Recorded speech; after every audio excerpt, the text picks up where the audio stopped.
Rasika, can you check YouTube for me, please? Oh, YouTube එකේ live යනවා ප්‍රසන්න. Right, thank you. And Prashant, can you record as well, just in case? Will do. Yeah.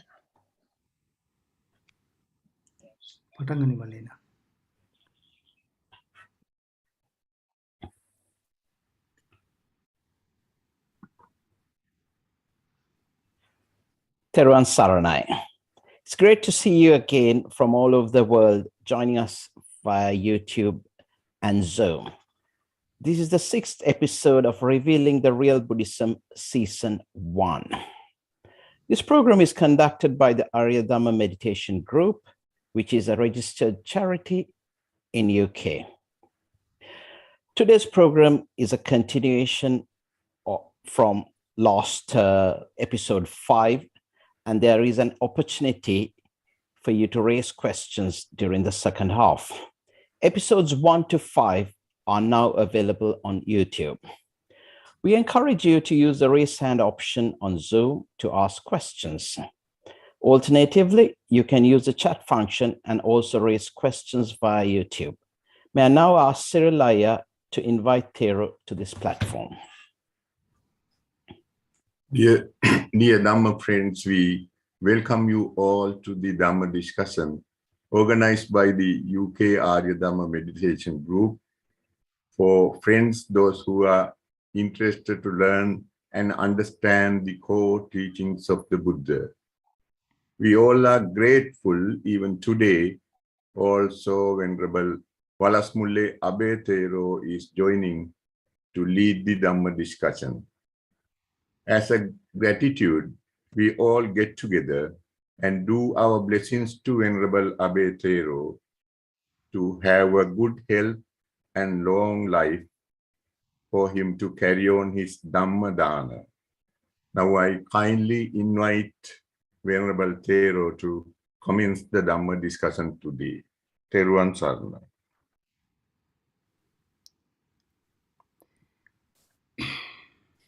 Okay, welcome to all the Dhamma friends and all the devotees.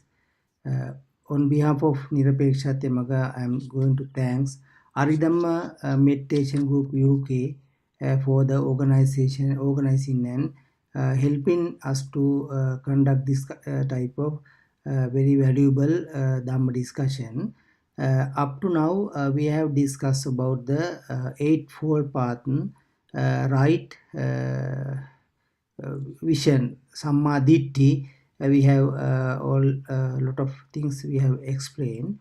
Today we are going to explain from the last episode. Up to now we have studied that when we are in the world, we have some two type of world. One is your return world, that means vipaka loka. Other thing is you are mentally fabricated, lustful, hateful, delusional thought is create the another world. The word world mean all the kleshas are created by the lustful, hateful, delusional thought. So from this available whatever the visual form, sound, smell, taste and touch and all the Dhamma, we are in the as a return, that means vipaka, there's one body, but second one is asada body. So the second one we can seize by understanding the insatiability, suffering and worthlessness of the all this gratification. So this is the things what we have already understand. If you understand the insatiability of this all the gratification, then your mind will get some relax, because up to now we have run around the behind the some worthless things of the gratification and dukkha, viparnama dukkha, dukkha, sankara dukkha. From the lustful, hateful, delusional thought, we are creating the three type of pleasure. This is due to the some attachment, by using that attachment. So by cessation of this all the gratification, we have to keep on. If you understood that, all these gratifications are not value, not worth, not meaningful, then we have to get rid of this all the gratification. So that's what we have understood up to now. So now from today we are going to further explain that how to practice the eightfold path. There are two type of eightfold path. One is mundane and other is super mundane. So today what we are explaining is super mundane and lokotara eightfold path. There are two paths. So there's some difference between these two paths. When we are practicing these things, if you want to super mundane way of eightfold path, you have to practice the anicca dukkha anatta. Anicca dukkha anatta, insatiable suffering and worthlessness of this whole world. This two world. One is a return world, other is mentally fabricated, mind-made world. That means that's for individual. They are creating their own world. They are attaching to something in outside world and creating their own world according to the way they are attaching. So from today we are going to explain in the next part. Okay, we can start.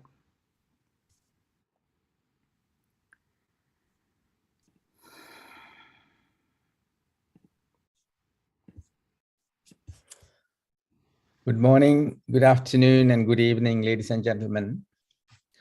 Today, we are going to discuss on meditation. And traditionally, we will welcome you saying Teruvan Saranai, Kalyana Mitra friends.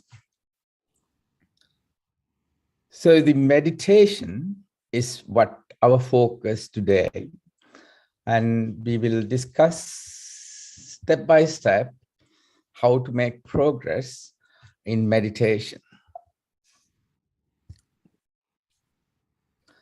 We have always talked about supramundane and mundane, meaning lokotara versus laukika forms of thoughts, and the meditation falls into the same two categories. There is a fundamental difference between the two, but we are going to focus today on lokotara or supramundane meditation. So during meditation, what matters most is your mind's focus. And your mind should focus on what is named Dutu Nivan Shanti. Now, Dutu Nivan Shanti is a word, but it means is the pleasure of renunciation of the greed, hatred, and delusion. So when your experience or the pleasure is what you are going to focus on. So minimizing the bonding. So this minimizes the bonding. That it means Pancha Upadanaskandha. So getting rid of greed, hatred, and delusion. And the resulting pleasure is our focus during meditation. As you know, if you renunciate greed, hatred, and delusion, then your mind gets calmer because we are not chasing raga, dvesha, and moha anymore. This is an effortless process. This is also termed Arya Meditation.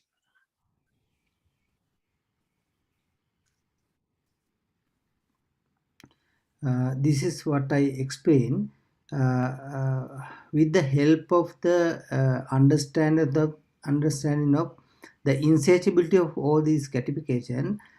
Mind is always chattering about this world. We want that one, this one, that one, and this much of money and house and whatever the things, this all the stuff. But we are always, mind is chatting with the lustful, hateful, delusional attachment. So when you understand in this all the attachment create this gratification, then you can understand the worthless, valueless, meaninglessness of this gratification. Then just after understanding of this insatiability, that word, this is the main key word in Buddhism. This is the everyone have to understand as a Buddhist devotee, the word anicca. The anicca means insatiable. So with the insatiable, then we are automatically get rid of all these gratification and raga, desha, moha, lustful, hateful, delusional thought with the time. That's a effortless process. That means what we are doing with the effort is given to attach to the world. But for the detachment, we don't have to give any effort. But with the understanding, you can detach from the whatever the attachment. So this is the main difference between mundane way and super mundane way. When you are practicing super mundane meditation, you don't have to give any effort. It's an effortless program that is mentioned in the some Ogatharana Sutta. Pihita nosita mean vayam nokaramin. The pihita nosita, you can't stay at one particular pace. Vayam nokaramin, effortlessly we can gain this up to samma samadhi and samma jnana, with them become arahat. But the thing is, what we have to keep on thinking of the insatiability of this all the gratification. That's all what we have to do. Then all other things are effortlessly grow in the Nibbana path. So let's think about the supramundane meditation focus.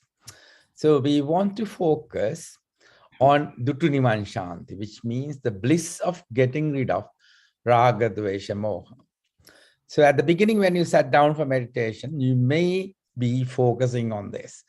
But it doesn't take very long before other thoughts sneak in, because that is what we are used to think about your past, any pleasurable events, unpleasurable events, something you liked, etc., etc.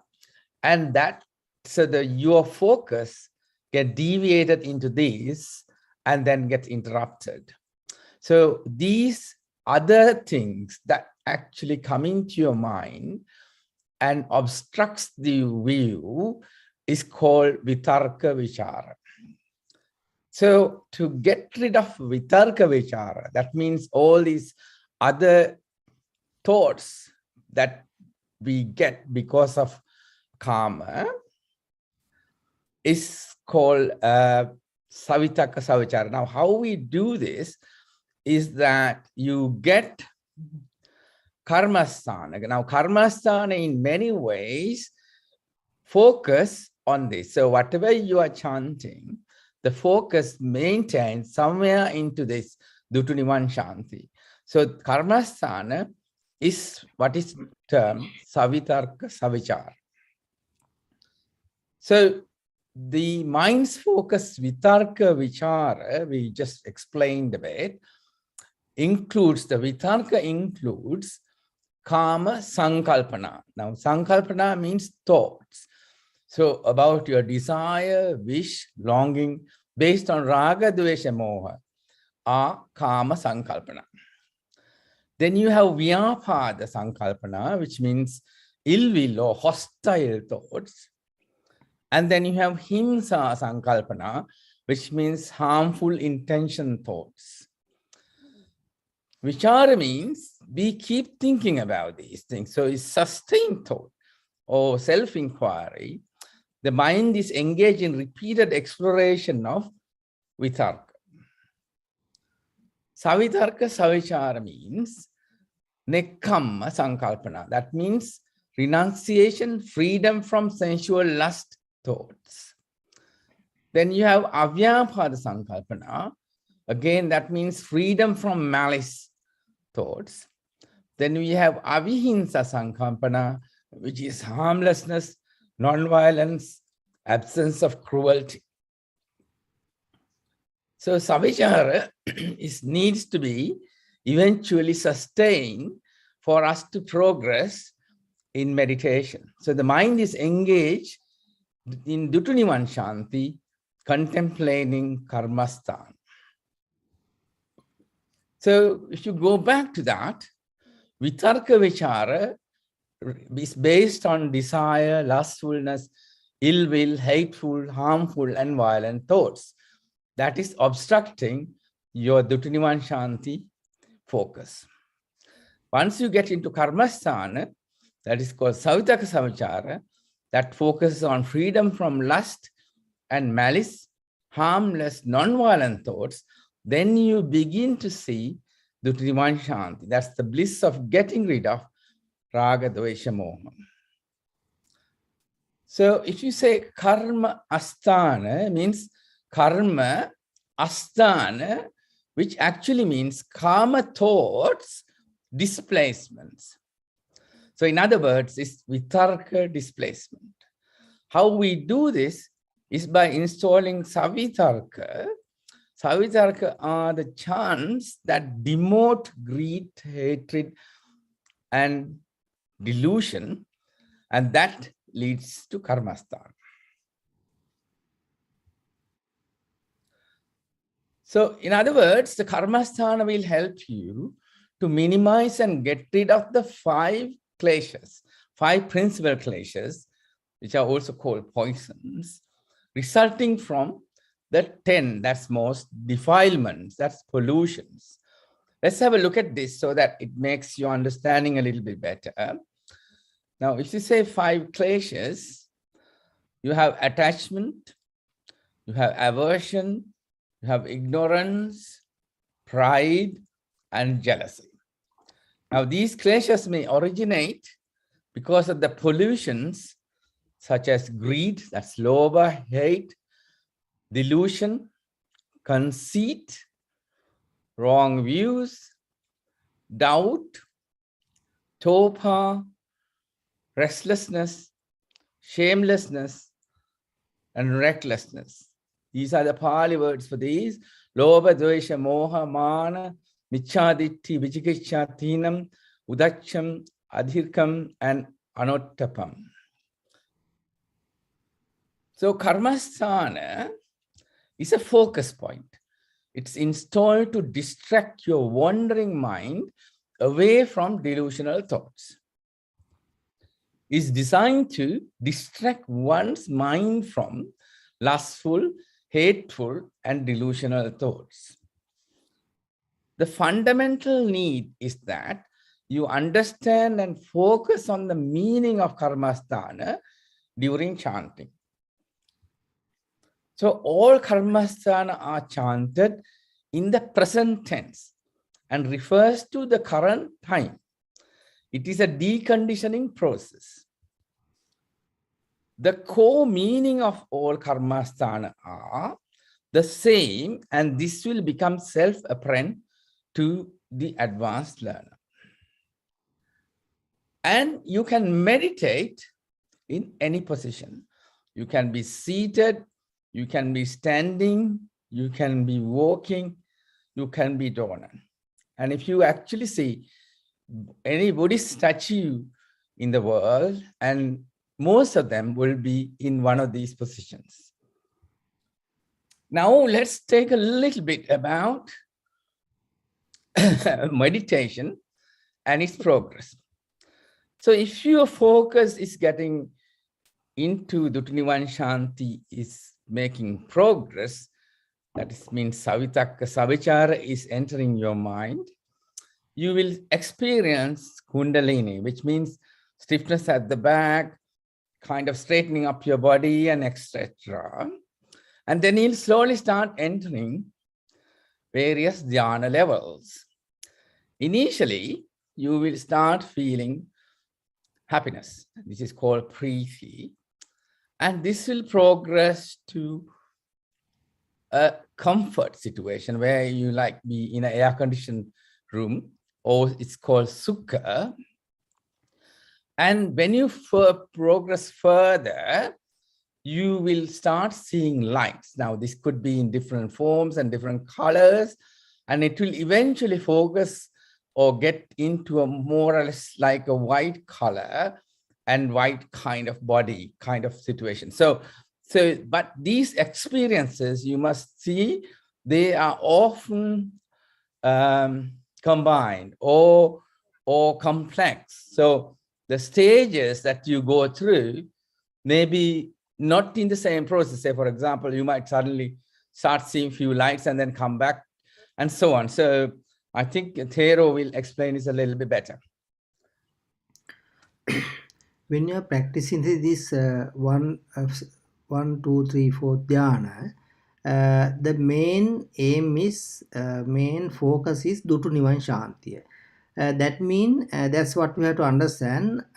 After understanding of this Four Noble Truths, if you properly understood these principles, Asada, Adinava, and Nisarana, that means all the gratification, drawback, and cessation of this all the gratification properly, if you understand, and if you can day-to-day life, if you can practice this one, when you are looking at something, you are hearing something, then you some smelling, you are tasting, and if you have feel some any body touch, then if you can apply this principle to your day-to-day life, and if your mind is becoming calm, that means you are relaxed, then you can understand that why you are getting relaxed with the help of this Dhamma.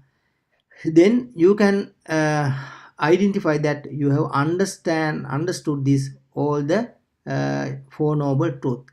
Then before the understanding of this Four Noble Truths, you may suffering a lot, but after understanding of this Dhamma, the level of suffering will reduce.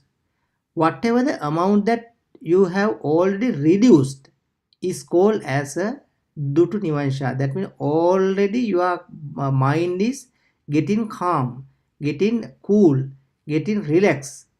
That amount is called as a Dutu Nivanshanti. That's already you have gained that one.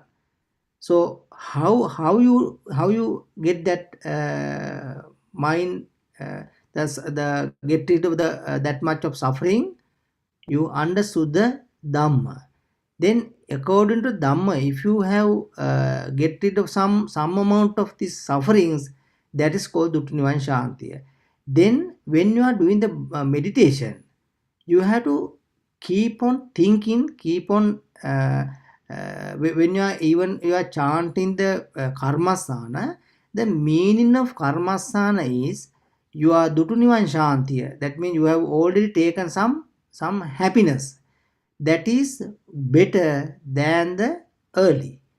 That means you are in a world, but you have taken some very blissful state that is better than the existing world.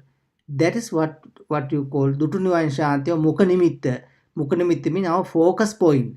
Our focus point should be the whatever the amount that been already reduced, that you have to get as a all the karmasanas are explained about this Dutu Nivan Shanti. When you are keeping this in mind and keep on contemplating, that means chanting and thinking, then your mind will little by little relax from all the savitaka savichara, the worldly thinking, the worldly concept. You are getting rid of worldly concept and worldly thought. That means lustful, hateful, delusional thoughts are decaying day by day, then moment to moment. Then your savitaka savichara is amount of savitaka savichara will raise, that means develop, and decaying of the vitaka vichara. Then your body will get in very happiness and pleasure, and you are going to the first, second, third, fourth dhyana. This is the way that your mind is, you can't stop the mind. The mind is like an automated machine. But the thing is, you can gear that mind toward the savitaka savichara or vitaka vichara. That's your choice. After understanding of this Four Noble Truths, only you can gear toward the savitaka savichara. Earlier you have done lot of vitaka vichara, but as a habit you are always try to think with the vitaka vichara. But we have to gear this your mind toward the savitaka savichara and the karmasthana. When you are chanting the karmasthana, your mind will release automatically up to fourth dhyana. This is a way of growing this four karmasthana and four dhyana.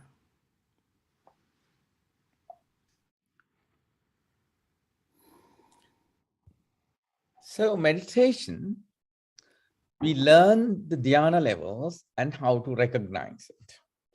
This is because dhyana level is a self-realization, and no one can look at another and state their level of dhyana achievement.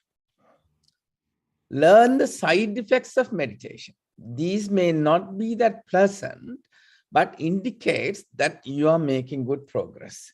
These side effects are self-resolving. Now, this is what we are going to discuss now. When you are in Dhyana 1, the Savitaka Savichara thoughts may exceed 50% of your total thoughts. The Vitarka Vichara will reduce. Then you will have a kind of a vivikeja situation where you are free from the 5 hindrance. 5 hindrance means the sensory desire, kama chanda, ill will, hostility, that is vyapada, sloth and torpor, that's thina midda, restlessness and worry, that uddacha kukkucha, and doubt, that's vichikicha. So we will be free from those 5 hindrances. And there'll be some preeti, that's the happiness felt by the mind.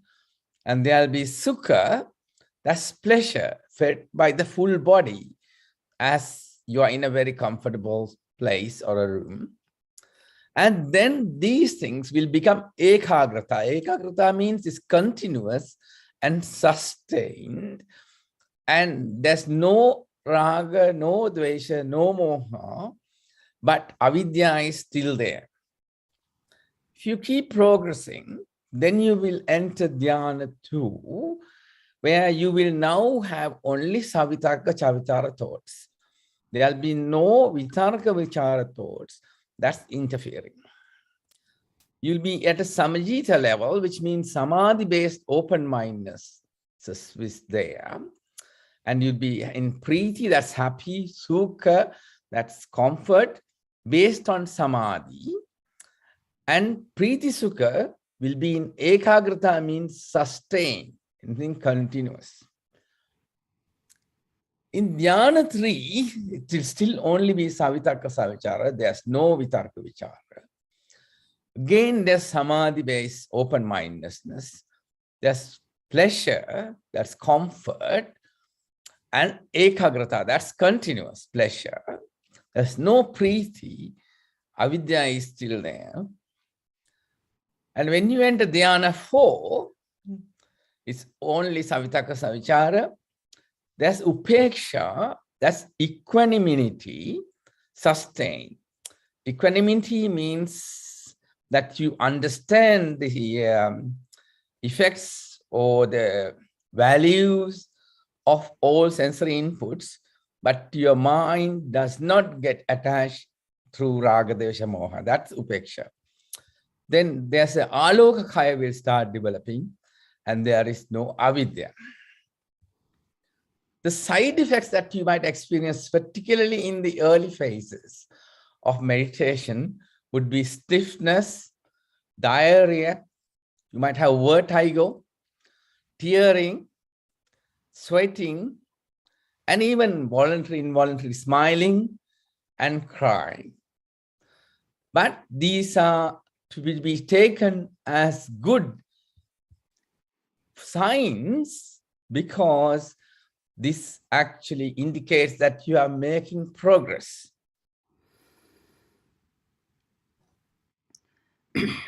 When you develop these 4 dhyana, before you come to this supermundane way of meditation, you may with a lot of lustful, hateful, delusional thought.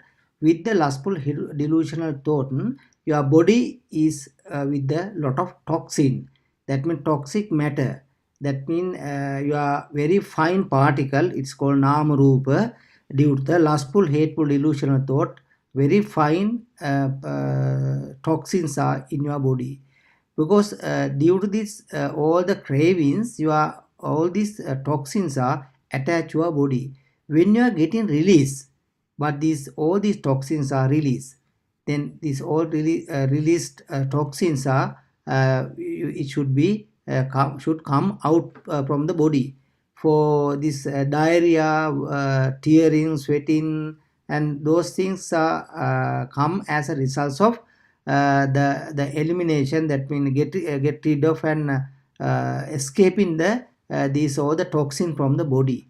Out of this 4 dhyana, this side effect, that means those are really a good things. That's an indication of that you are doing the meditation. There's some progress. Those are things. So let's see a karmasthana. And this is one of the commonest and also very fundamental karmasthana that is being spoken here. Says, etang santang etang panitang yadidang sabba sankhara samatho sabbhupadipatti nissaggo tanhakkayo virago nirodho nibbhananti. Now, for this karmasthana, that's in Pali, there is explanation. So the color of the sentence will match with the English explanation. So etang santang etang panitang means this is peaceful, this is excellent, namely the stilling of all preparations, the relinquishment of all assets, the destruction of craving, attachment, cessation, and extinction. Then yadidang sabba sankhara samatho means it is the only peace, the only happiness. If I do not attach lustfully, hatefully, or by delusion to any senses, my mind will not be contaminated. Cessation of all amplified mental fabrications. Then sabbhupadipatti nissaggo, I cease all these attachments from my mind and experience the resulting pure mind filled with happiness and blissfulness. Tanhakkayo virago means prevent abhisankara from arising through eliminating tanha, that's excess greed, and thus stopping the arising of defilements, which is nibbana, and nirodho, nibbhananti. Nirodha means cessation of klesha, and nibbana is detachment. This detachment creates liberation from this world. Let's listen.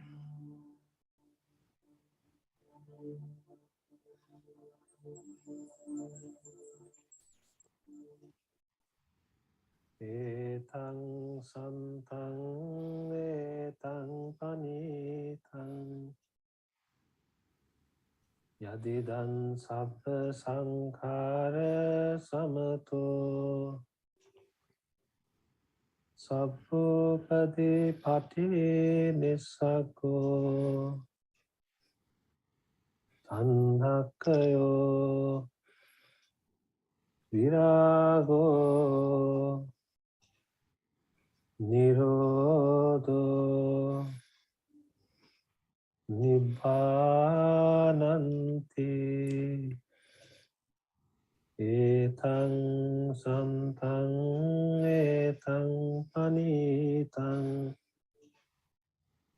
yadidan sabba sankhara samato sabbhupadipatti nissaggo tanhakkayo virago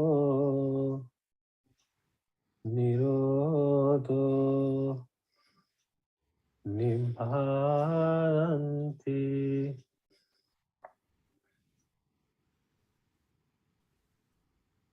Etang santang etang panitang yadidan sabba sankhara samato sabbhupadipatti nissaggo Annakayo Virago Nirodho Nibbānanti.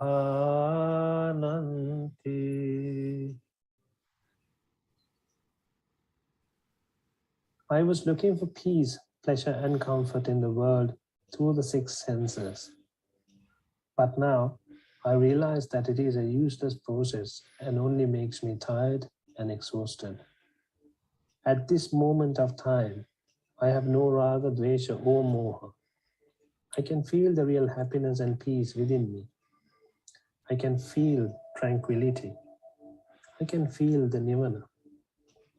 It is the only peace, the only real happiness, preventing all abhisankara from arising, detaching from all attachments which will reproduce bhava. The mind is not impurified by tanha anymore. The mind is free from raga. The mind doesn't wander around looking for a sadha, and therefore free from roaming.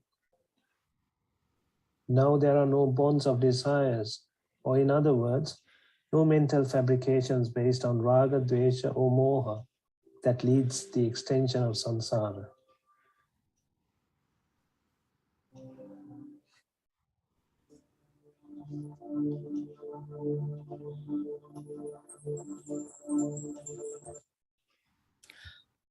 So in summary, more one thinks of it, more one realizes that lust and hate are in one's mind. It is not in the person or the material one saw. Then why should one bother and burn or yearn for more? Thus, root no bonding. It only runs one down and not the person or material one yearn.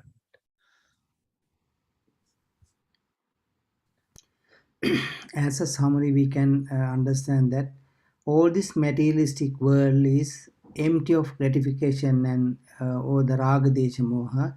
It is only a mental fabrication. So if the any in external world is any change or anything happen, it is not, it should not affect to the mind, because if you attach only with the lustful, hateful, delusional thought, this all the clashes are starting. So try to seize this all the lustful, hateful, delusional thought, then you can attain to the full pleasure of the nibbana.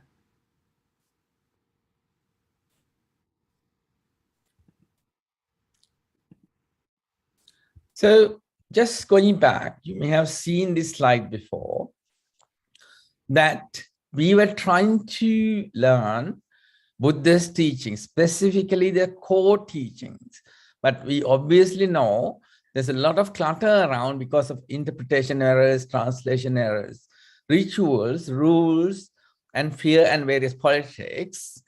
But we trying to extract this, and also at the same time, there are scientific discoveries that actually support these teachings. So that's what we were planning to do as in this program as well. So now, Lord Buddha's teachings were maintained by word of mouth and memory for 450 years. And it is now 2,600 years old. And you can see why it's so difficult to get into the real core teaching. So let's also explore the scientific evidence that matches with some of those core teachings at the moment. We have used this some scientific method. First of all, in Nirapekshatemaga, we explain with the season 8 a lot of Dhamma discussion. With the Dhamma discussion, we explain all the things with the available Tripitaka. And out of this, what we did is, we did some real meditation practice. When we doing the real meditation, we understood that whatever in books and whatever we understood is correct. According to the available Tripitaka, there are a lot of people nowadays in our group have a practice up to fourth dhyana, first, second, fourth dhyana. Then we can ourselves we can understand that whatever the Lord Buddha's is teaching is available in Tripitaka is correct.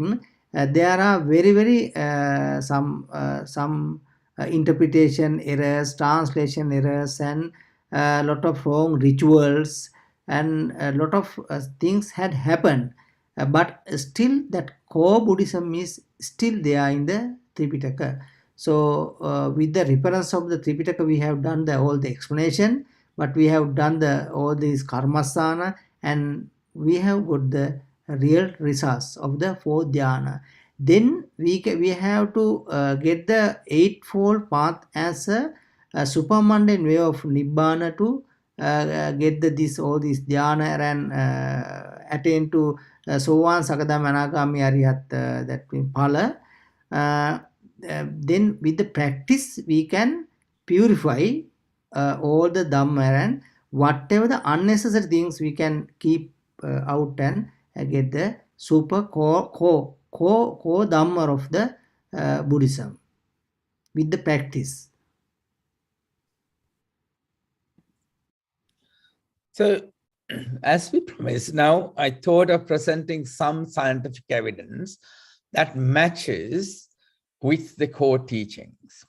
Now, this is a publication of the Journal of American Heart Association, and they are making a statement. Now, this is a very important milestone in science, talking about a subject that matters.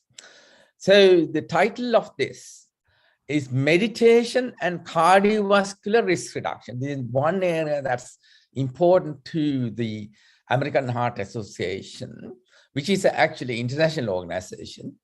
And they have made a scientific statement about meditation and cardiovascular risk reduction. This is a really strong statement. With more evidence, this may even be proven. So the ultimate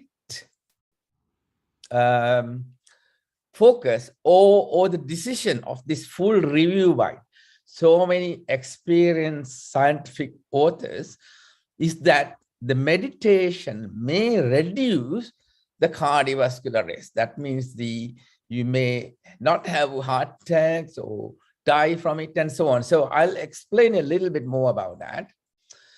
So in this review, what they studied, meditation methods and the results that actually resulted from Laukika methods of meditation. But anyway, they looked at various forms of meditations and the results. So it's a mixed kind of review, and they had included the meditation that use focus on breathing to calm the mind. So these were the samatha meditation, Zen meditation, relaxation response types. Then they also used mantra-based to calm the mind. That was Raja Yoga meditation and transcendental meditation. So then they used accepting all that arises without judgment kind of meditation, like Vipassana meditation and mindful meditation. And then there's metta to all meditations, means loving kind of meditation. So it's a mixed type of meditations that they have studied all together and came into these conclusions. So they reported benefits. There's long-standing effects on brain physiology and anatomy. There are changes in the brain in long-term meditators, which I'm not going to describe here, but that's been published already, about anatomical changes that you can see in various scans. Then they have improved psychological and psychosocial indexes, which is an important thing. And then the meditation alone may reduce systolic blood pressure. That means it might help the hypertension patients as well. Then it will help to see smoking, another risk factor that is there to increase the cardiac problems. So meditators may find it easy to get rid of smoking if they were addicted to it. It improves insulin resistance and metabolic syndrome. Now, improves insulin resistance and metabolic syndrome matters mostly because that is the beginning of the type 2 diabetes mellitus that you get. So it might help you improve or even totally get rid of treatment that you're taking for diabetes, late onset diabetes. Then the potential for atherosclerosis regression. That means atherosclerosis means the narrowing of the vessels that happens because of various plaques. And the meditation has the potential to regress these things. So they can see why your heart might start to improve. Then they have also described there are endothelial function changes for the better. That means the endothelium is the endothelial lining of the blood vessels, have various functions, but those functional changes that you see in that could be for the better and reduce the myocardial ischemia. Say, for example, somebody who's having angina attacks, it might disappear because your heart is not getting any ischemic episodes anymore. And the death rates due to heart attacks or cardiac disease may reduce. So there is scientific evidence on one aspect now. We talked about cardiovascular reduction. And it's nice to see that there's scientific evidence matching with what we are trying to teach as well. And if there are any comments and suggestions, you can please send it back to Arya Meditation Group in the UK at the following email address. And now we will be moving to Q&A session. And as I explained at the beginning, you can ask questions via the chat function or by raising the hand through the Zoom. And before the Q&A today, Thero is going to talk about the Noble Eightfold Path. And we will take a 5-minute break, and then we'll start the sermon. Everyone, sermon.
I think you have to on the screen sharing.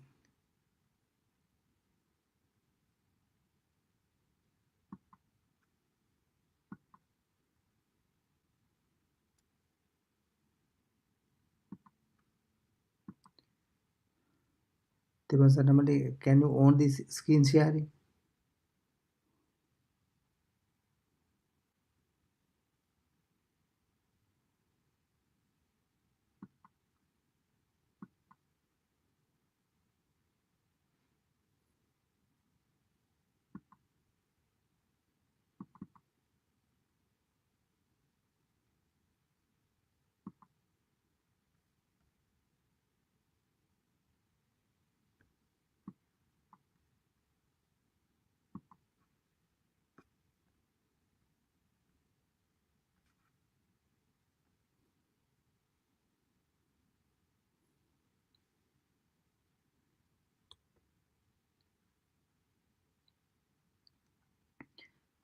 Up to now, we have explained what is Samma Ditti, right, super mundane way of right view. So from here, we are going to explain the next steps.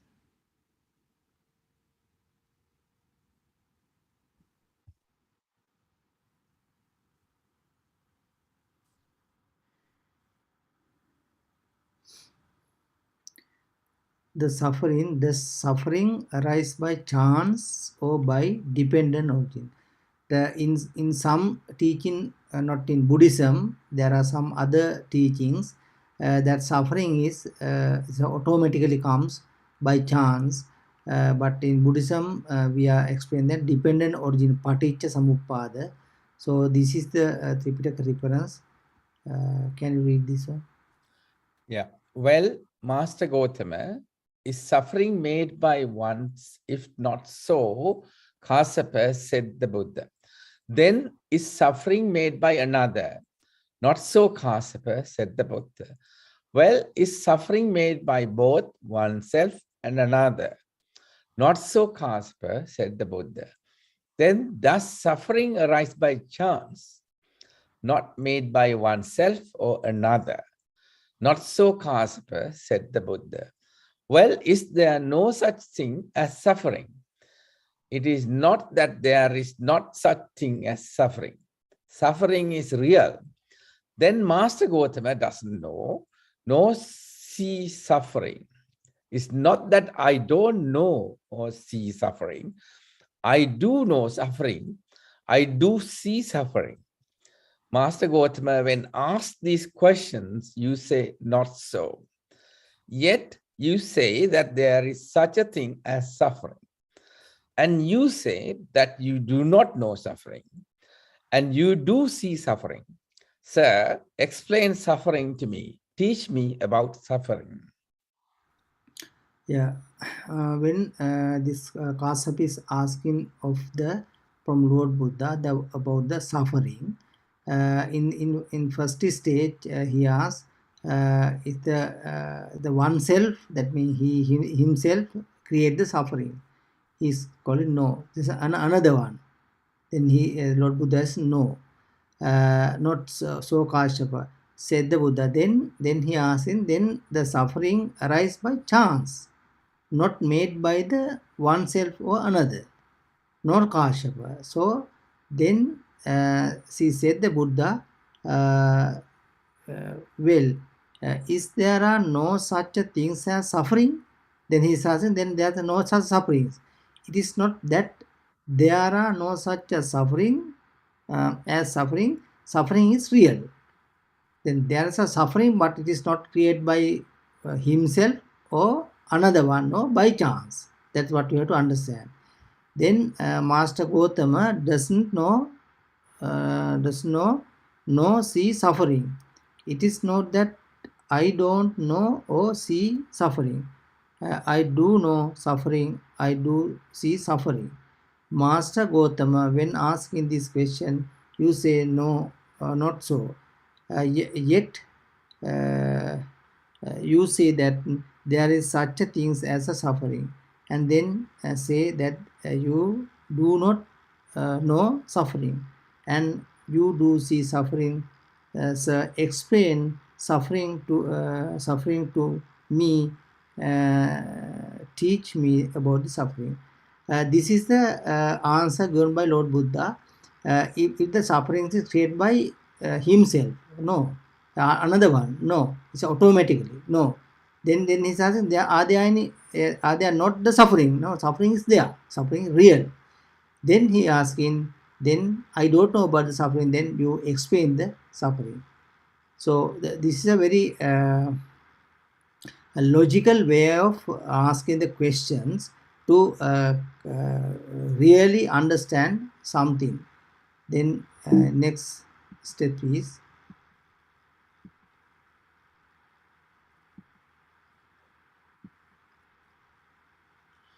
suppose that's the person who does the deed experiences the result. Then for one who has existed since the beginning, suffering is made by oneself. This statement leans towards eternalism. Suppose that one person does the deed and another experiences the result. Then for one stricken by feeling, suffering is made by another. This statement leans towards annihilationism. Then if you take in this, if ourselves we are creating the suffering, then there's a problem.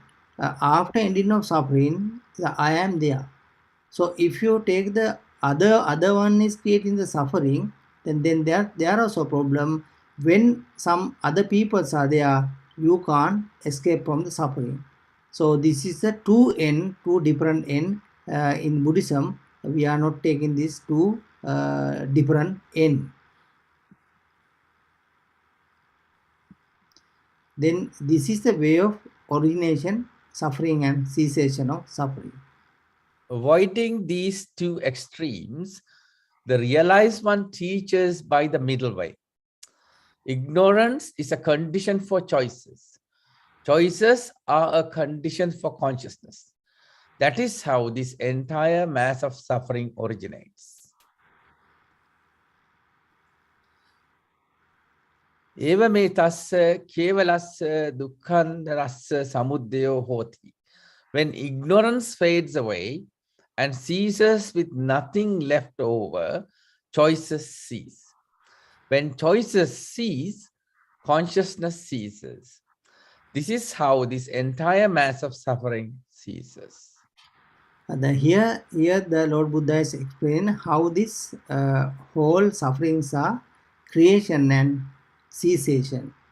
When the avidya start, avidya paccaya sankara, sankara paccaya vijnana, this is called paticca samuppada.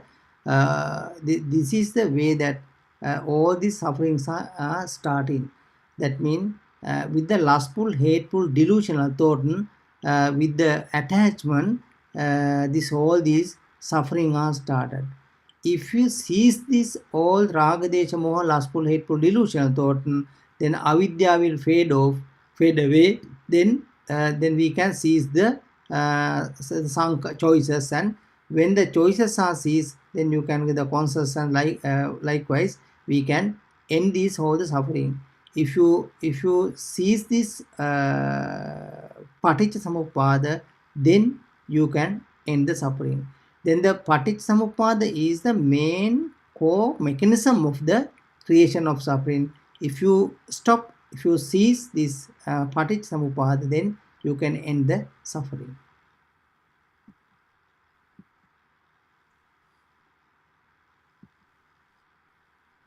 Then after understanding of what happened. When this was said, Kassapa said to the Buddha, "Excellent, sir, excellent."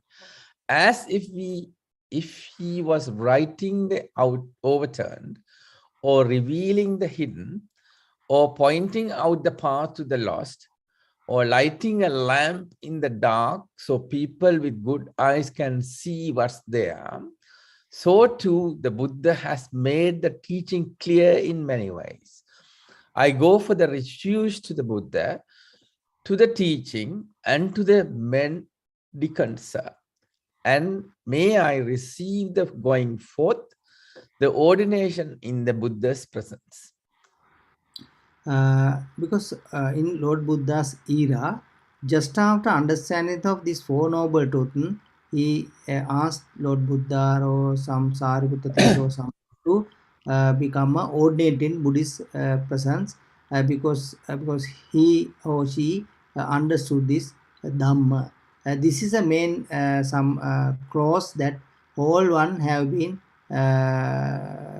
preached that that after understanding of Dhamma, they are ordinate as a Buddhist monk.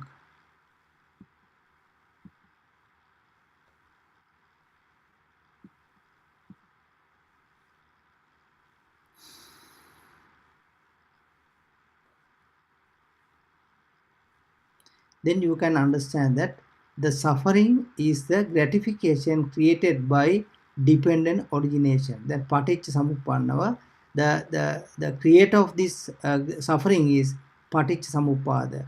Paticca is creating this all this gratification. This is called suffering. It's lustful, delusional, and hateful thoughts.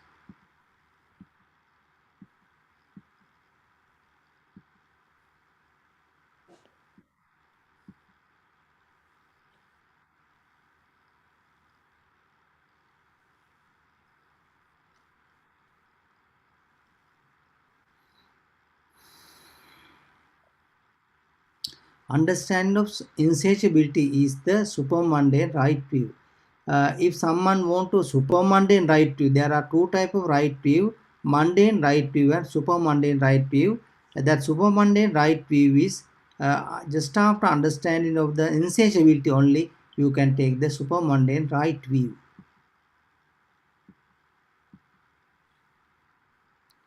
Medicants, the I really is insatiable. Here there are some translation error, because in Pali Tripitaka and Sinhala and all the things, they have taken anicca as a impermanent. The word impermanent is here, but correct word should be insatiable. In here also impermanent, I have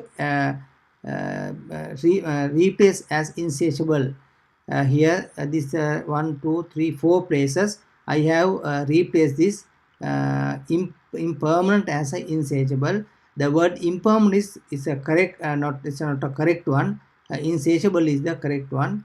For anicca, they have wrongly translated as impermanent. Okay, we can. So Medicants, the I really is insatiable.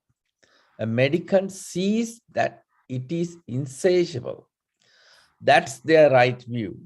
When relishing ends, greed ends. When greed ends, relishing ends. When relishing and greed end, the mind is said to be well freed. The ear, nose, tongue, body, mind really is insatiable. A medicant sees that it is insatiable. That's their right view. Seeing rightly, they become disillusions. When relishing ends, greed ends. When greed ends, relishing ends. When relishing and greed end, the mind is said to be well freed. Then all of you can understand, just after understand the insatiability. This all the attachment can be detached. This is his whole story is telling. But nowadays, this very important word in the Buddhism is insatiable, anicca. This word is wrongly translated as impermanent. So they just after understand the insatiability of eye, ear, nose, tongue, body, mind, and their gratification, then you can get your mind very free from all this attachment. Then you can understand the insatiability word is the main core important word in the Buddhism.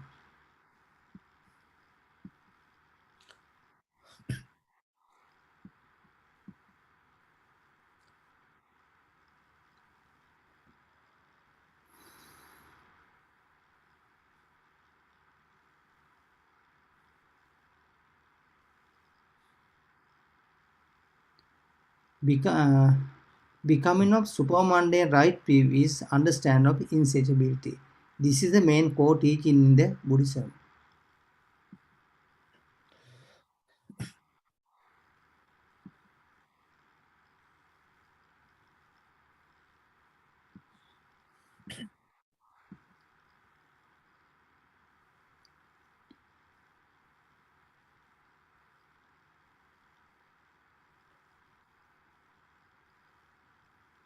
The path to Nibbana means let it go or attachment.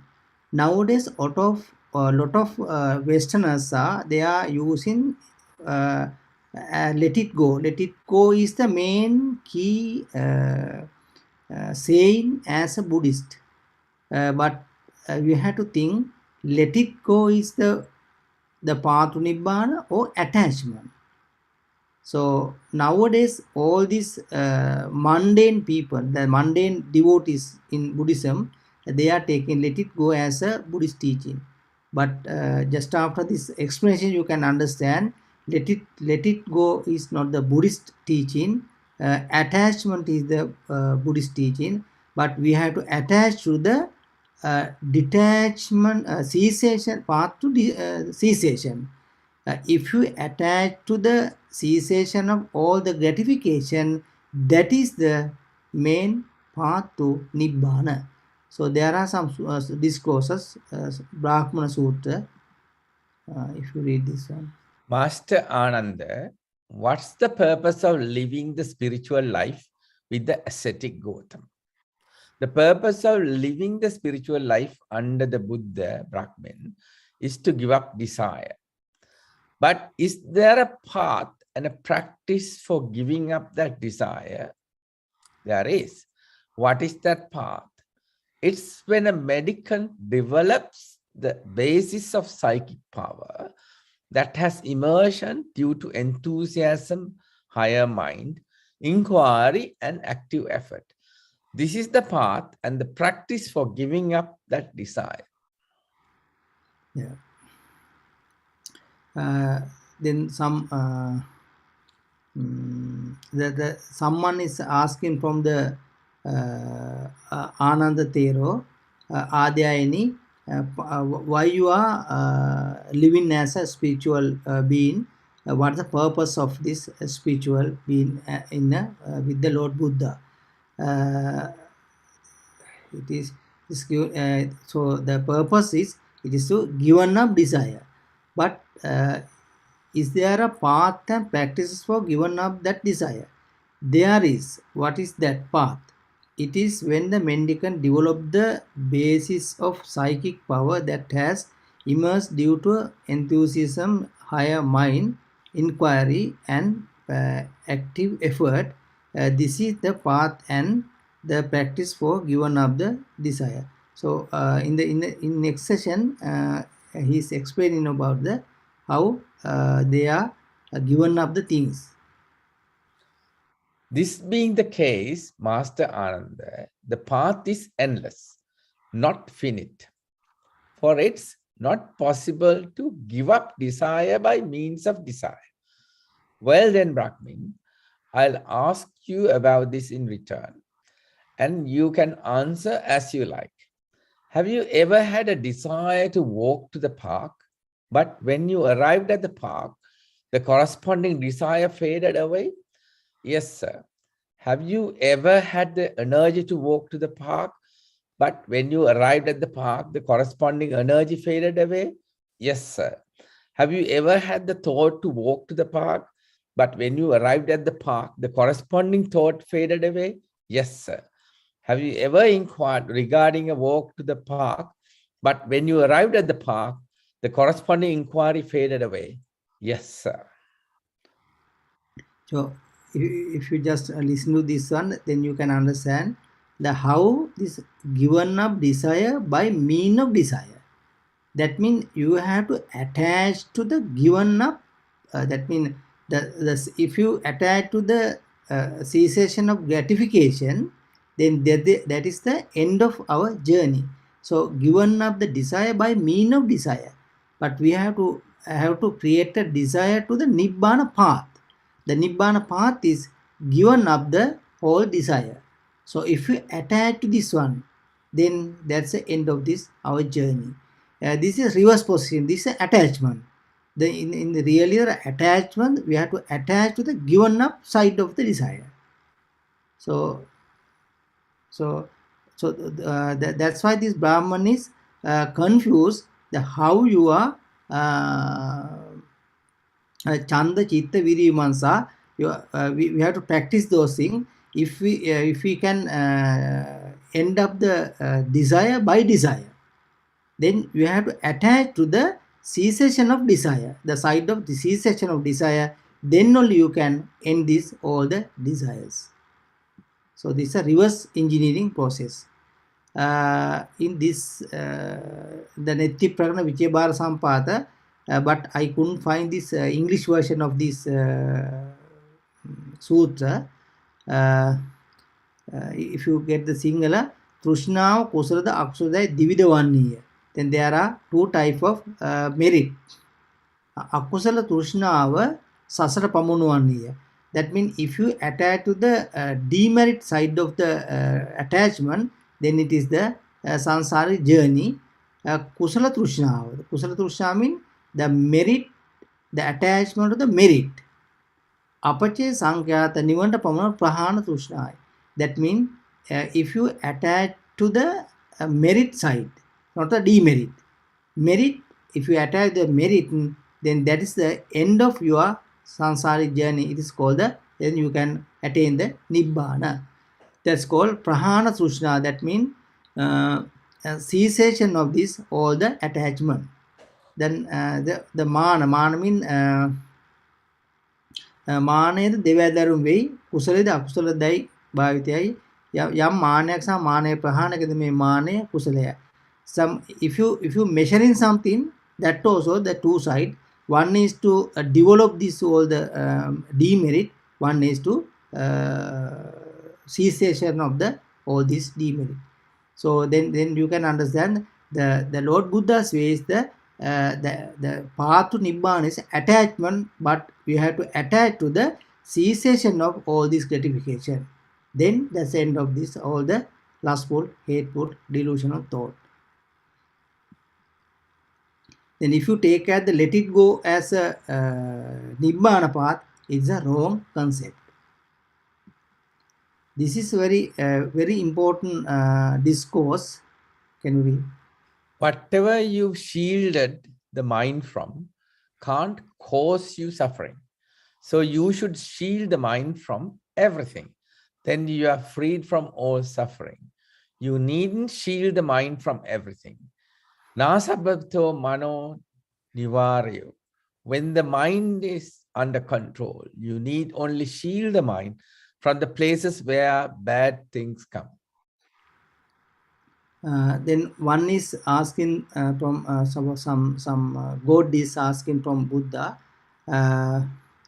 whatever you are shield the mind from can't cause you suffering.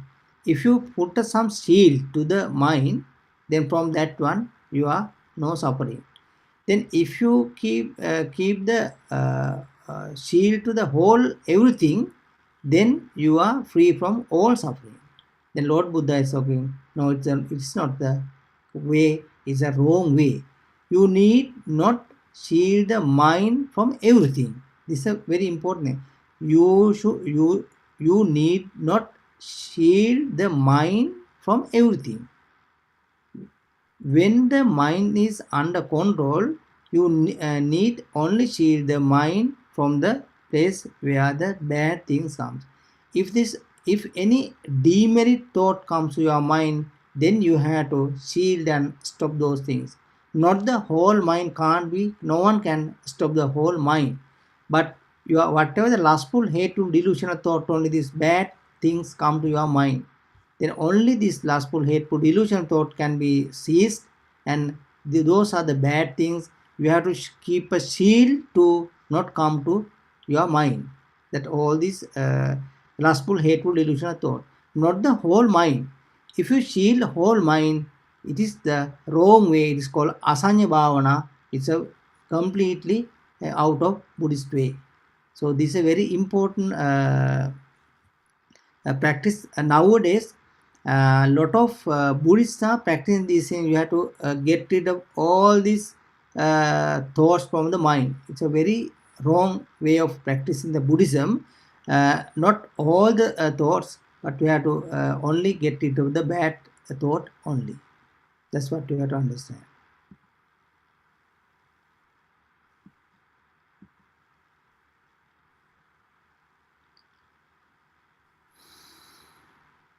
The attachment to the cessation of gratification is the path to Nibbana. Then path to Nibbana is an attachment. Which side? Cessation of gratification. Cessation of lustful delusional and hateful thought. Then that's a path to Nibbana. Not let it go everything. If you let it go everything, you are going to the Asanya Bhavana. It's a very wrong way of practicing Buddhism. But a lot of people nowadays practicing this kind of things. It is totally wrong.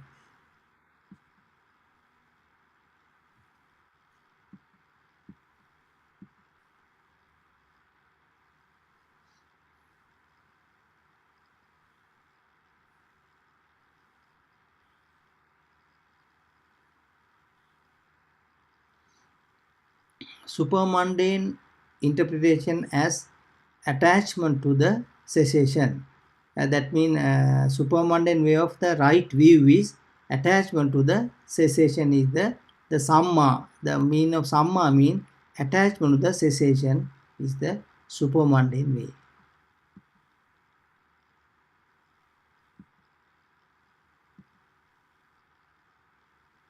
There are mundane, supermundane, samma sankappa, vacha, kamma, ajiva. That means all other eightfold path. There are some items.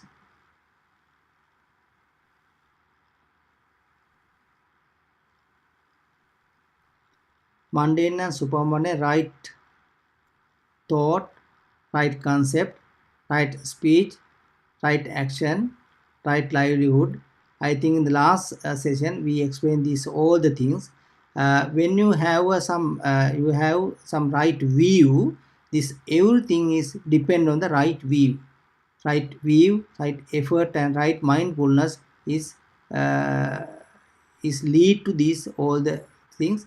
But in last session we explained each with the very explanation way. So you have to refer this one further if you want any more explanation. For this eightfold path, the practice of eightfold path with the understanding of insatiability, suffering, and worthlessness.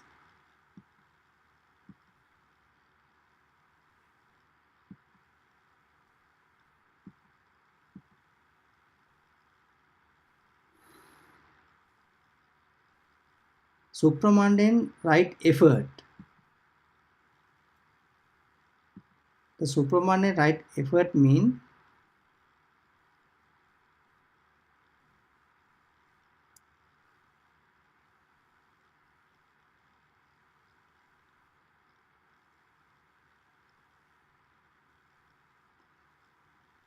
is which required to practice supramundane right concentration, samadhi.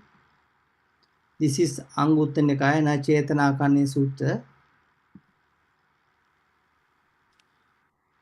Mendicants, an ethical person who has fulfilled ethical conduct, need not make a wish. May I have no regrets. It's only natural that an ethical person has no regrets. When you have no regrets, you need not make a wish. May I feel joy. It's only natural that joy springs up when you have no regrets.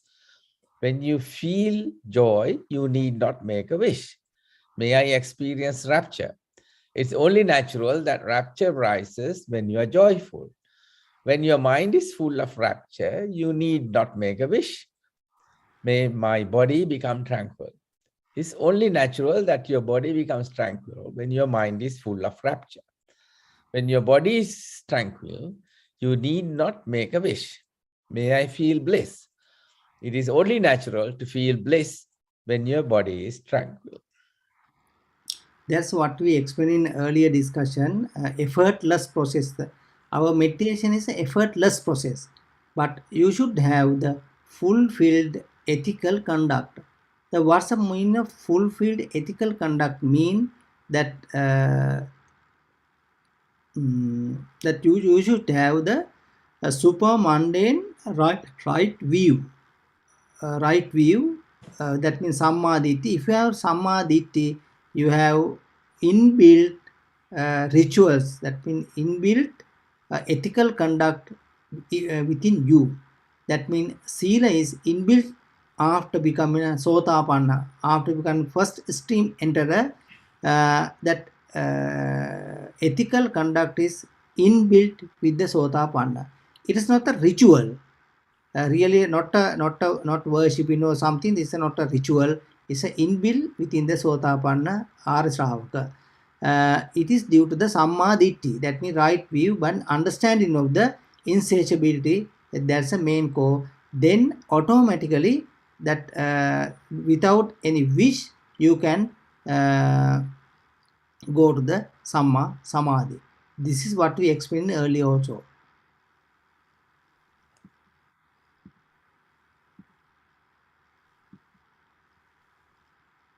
When you feel bliss, you need not make a wish. May my mind be immersed in samadhi. It's only natural for the mind to become immersed in samadhi when you feel bliss. When your mind is immersed in samadhi, you need not make a wish. May I truly know and see. It's only natural to truly know and see when your mind is immersed in samadhi. When you truly know and see, you need not make a wish. May I become disillusions. It's only natural to become disillusioned when you truly know and see. When you are disillusioned, you need not make a wish. It's only natural to become dispassionate when you are disillusioned. When you are dispassionate, you need not make a wish. May I realize the knowledge and vision of freedom. It's only natural to realize the knowledge and vision of freedom when you are dispassionate. So if you just listen this one, you can understand. Without wish, effortlessly, you can get with the understanding of Four Noble Truths. Only after understand of Four Noble Truths, all this sila is with you, unless you don't have any sila. So then the sila is promote these all the samma samadhi, samma jnana, and samma vimukti. No any effort, without any effort. Effortless process is the dhyana way. First dhyana, second dhyana, fourth dhyana, with only just reminding the Dhamma, then you can go to the fourth dhyana without any effort or wish.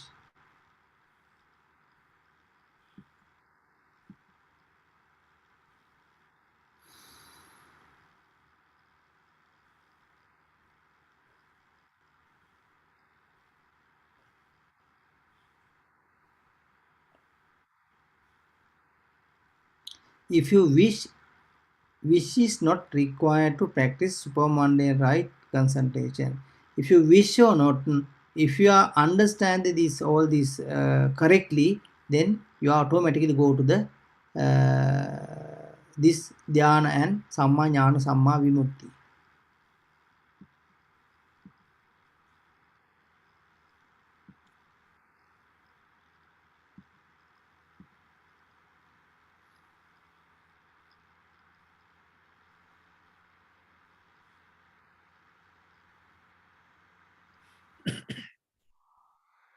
Nowadays, all Buddhists are practicing mindfulness, the different view of supermundane right mindfulness. For this mindfulness, there are two mindfulness. One is mundane mindfulness, and there's a supermundane mindfulness. This is what we have to practice to gain the nibbana.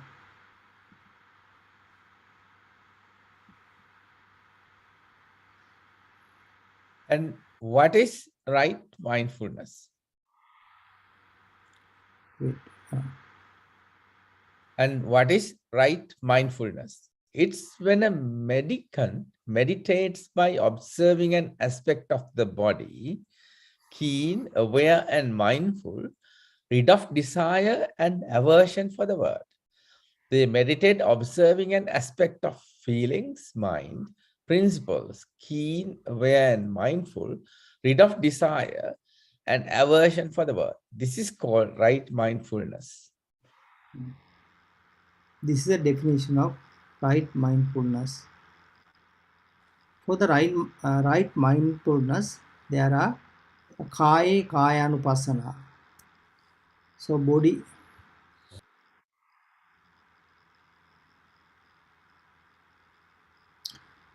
Here you have to understand some word body. Then when someone hearing of the word body, you may understand that you are a physical body. The meaning of this body is somewhat different. Body is a collection of anything, a group, a cluster, a human body, a crowd, 5 hindrance. The word body is not a physical or physical body. Whatever the 5 hindrance, collectiveness of 5 hindrance is called as a body. Body means collection, group, cluster. That mean you have to get to the meaning of body as a group, cluster. A human body also a collection of some hand, head, chest, legs, and lot of collection. So the word meaning of meaning of body is the collection of something. That meaning you have to take, collection of something.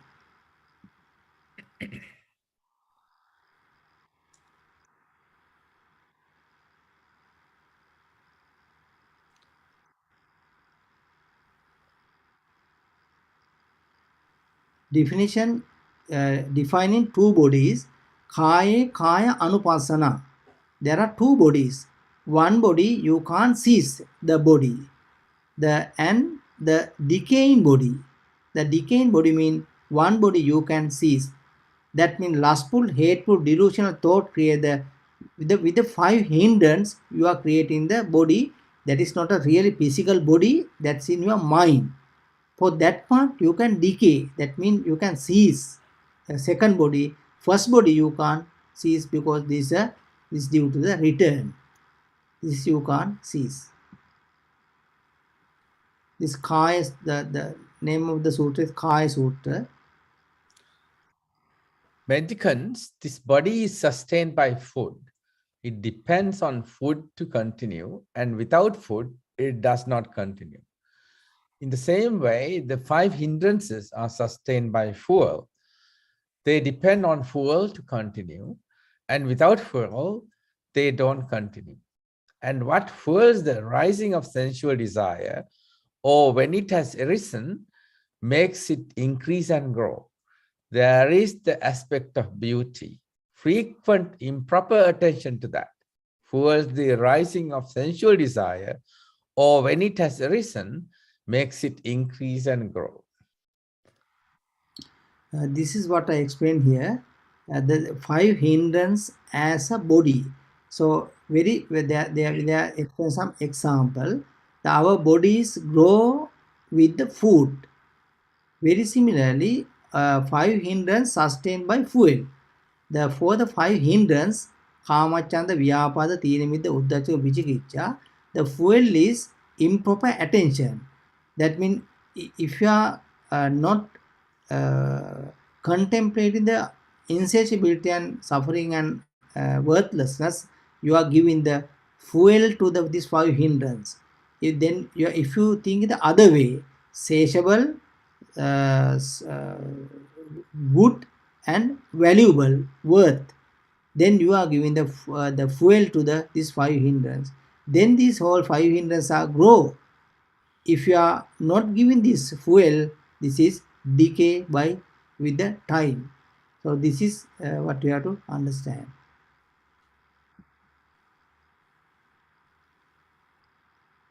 then there are two bodies.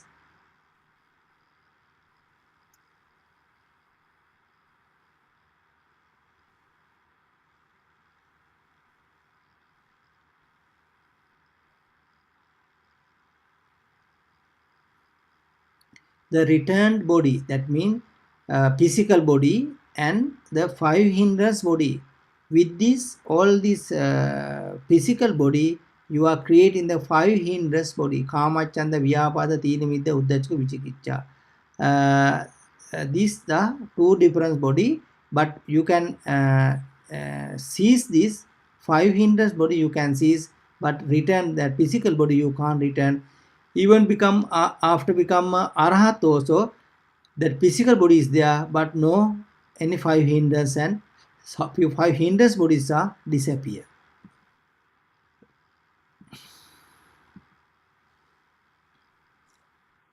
This body is sustained by food. It depends on food to continue, and without food, it does not continue. In the same way, the five hindrances are sustained by fuel. They depend on fuel to continue, and without fuel, they don't continue. This body is sustained by food. It depends on food to continue, and without food, it doesn't continue. In the same way, the 7 awakening factors are sustained by fuel. They depend on fuel to continue, and without fuel, they don't continue. And what fuels the rising of the awakening factor of mindfulness, or when it has risen, develops it to perfection. Very similar to five hindrance, 7 awakening factors. That 7 awakening factors mean Satta Bojjanga. That means the path to Nibbana. When you are practicing this dhyana, there are 7 stages you have to pass. These 7 stages, the 7 awakening factors that also grow with the fuel, sustained by fuel. That the fuel for these 7 awakening factors is chanting the karmasthana and keep on thinking the savitakka savichara as a insatiable suffering and worthlessness. If you keep on thinking, keep on contemplating the Four Noble Truths, your 7 awakening factors are growing toward the Nibbana. Very similar to the 5 hindrance. If you want to develop the 5 hindrance, you have to keep on thinking the wrong way. If you want to decay this 5 hindrance, you have to keep on practicing the Four Noble Truths, insatiable suffering and worthlessness of the all this gratification. This is the word body, kaya anupasana. There are 2 bodies.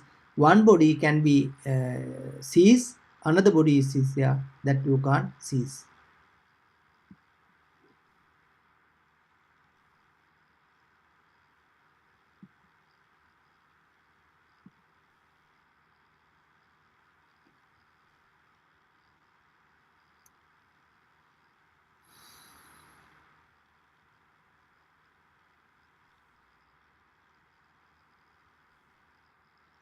The return body and the gratification body are 2 different bodies.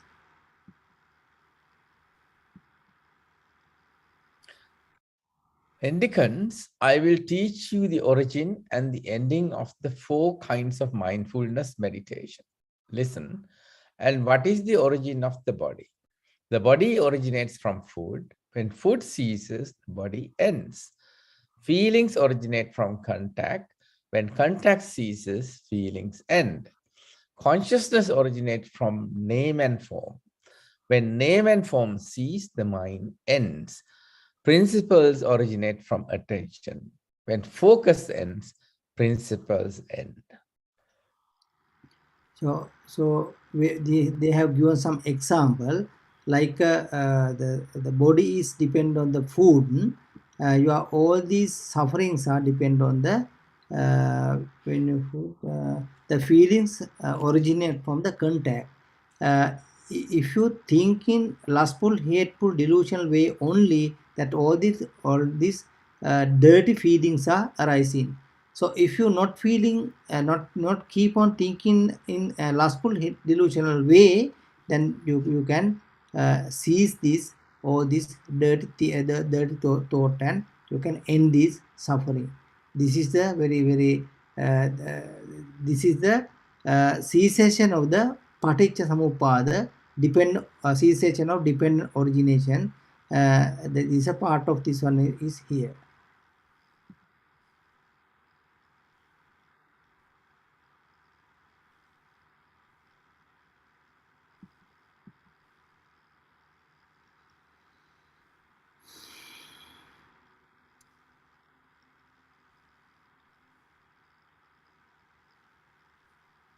The return body cannot be seized, but the gratification body can be seized. The gratification body is from the 6 senses.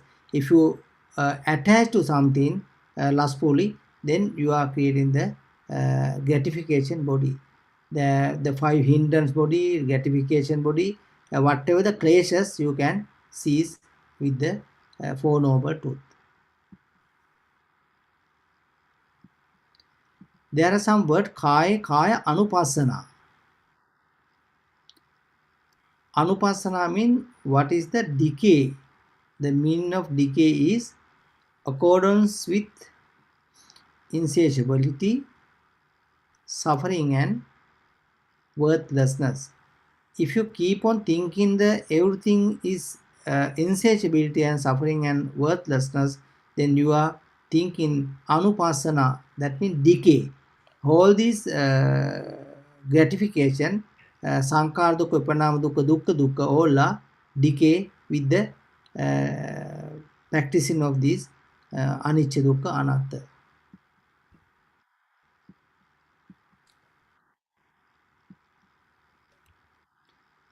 I think this one, they don't have that English version.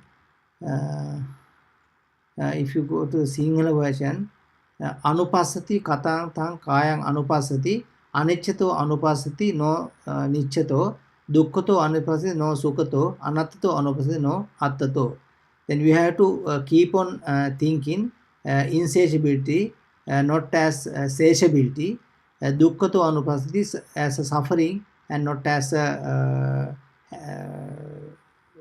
pleasure. Anattato anupassati no attato.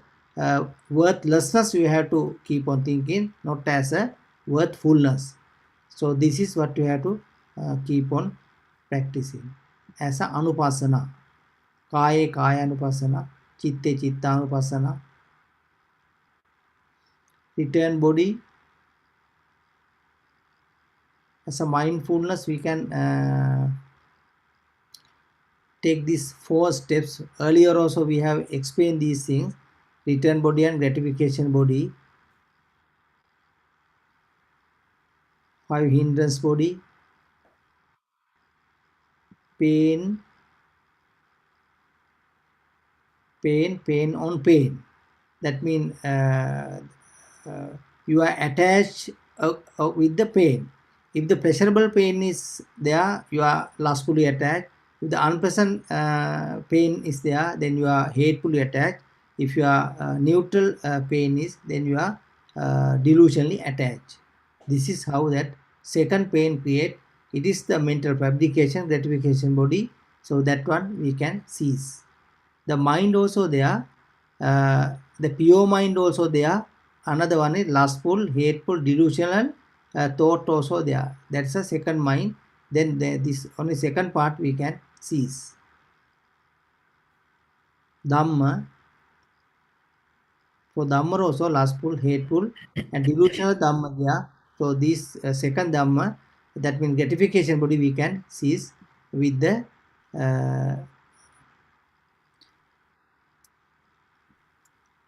so this return body we have to not at will.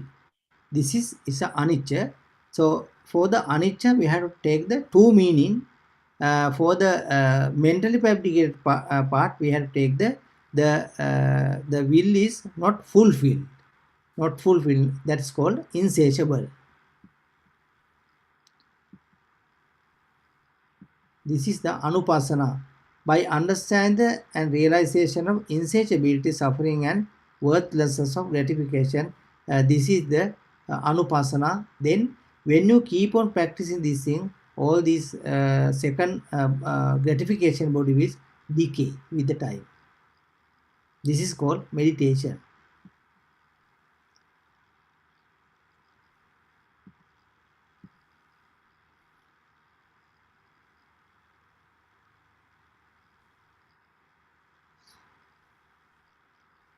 The gratification body can be seized by the 4 supermundane mindfulness.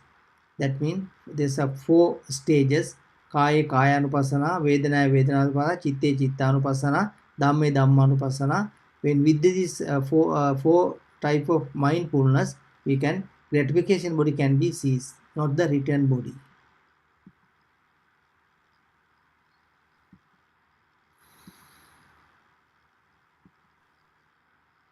This is the summary of this one. Right view, right thought. This is called Samma Ditti. Right speech, right action, right livelihood. This is a Sila. This is a wisdom, Sila. Right mindfulness and right effort is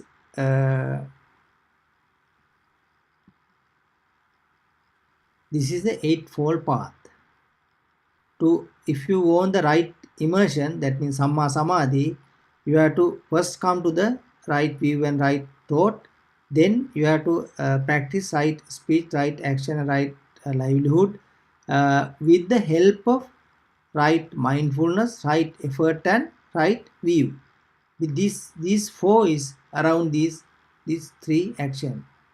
With after completion of this one, then you are go to the right immersion, and that's called Samma Samadhi. That means 4 dhyana. In this context, right view comes first. And how does right view come first? Right view gives rise to right thought. Right thought gives rise to right speech. Right speech gives rise to right action. Right action gives rise to right livelihood. Right livelihood gives rise to right effort. Right effort gives rise to right mindfulness. Right mindfulness gives rise to right immersion. Right immersion gives rise to right knowledge. Right knowledge gives rise to right freedom. So the trainee has 8 factors, while the perfected one has 10 factors. The Mahachattarika Sutra in Majjhima Nikaya is a very important sutra about the explanation of eightfold path. This eightfold path is raised by right view, right thought, right. This is the sequence with the right view. This should first come first. Right view comes first. This is very important word. Right view comes first. That means after listening of these 4 noble truth only, you can come to the right view. Then only this whole eightfold path is developed within your mind.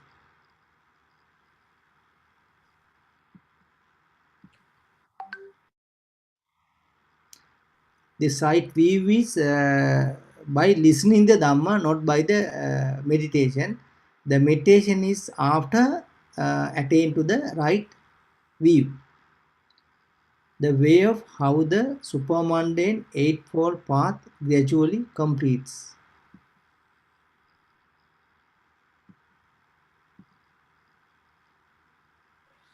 In this context, right view comes first. And how does the right view come first? Right view gives rise to right thought. Right thought gives rise to right speech. Right speech gives rise to right action. Right action gives rise to right livelihood. Right livelihood gives rise to right effort. Right effort gives rise to right mindfulness. Right mindfulness gives rise to right immersion. Right immersion gives rise to right knowledge. Right knowledge gives rise to right freedom. So the trainee has 8 factors, while the perfected one has 10 factors. Yeah, this is how this eightfold path is developed within some Sotapanna Sarasavaka.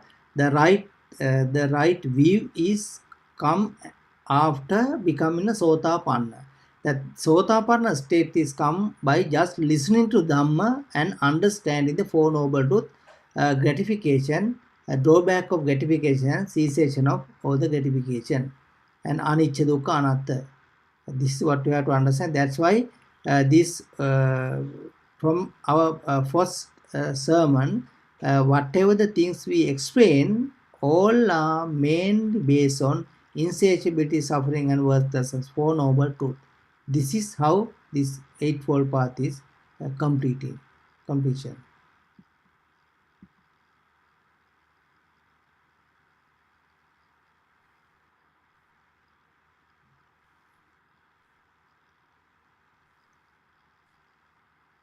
The supramundane Eightfold Path gradually complete, as I explained earlier.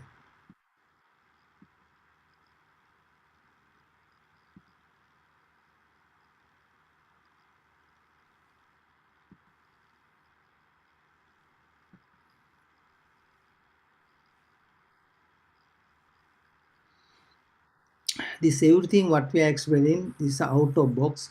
Up to now, you have listened something else, but as Buddhism in Tripitaka, there are two types.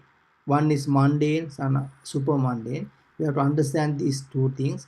How these two things define. If you want to go to the super mundane side, you have to understand the insatiability. If you make any interpretation error or something for the anicca, then everything will go wrong. Then that you may have practiced very good person, but you can't attain to nibbana. This is the main core teaching: insatiability, anicca, dukkha, anatta. This is the Four Noble Truths. Anyone have any question or problem? Hamdurane, we have a few questions that were raised. Can I start with them, or is there anyone who would like to raise a question to Thero directly?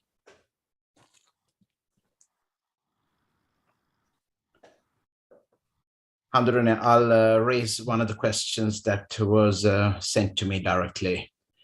It is clear that the attachment to cessation of gratification is the path to Nibbana.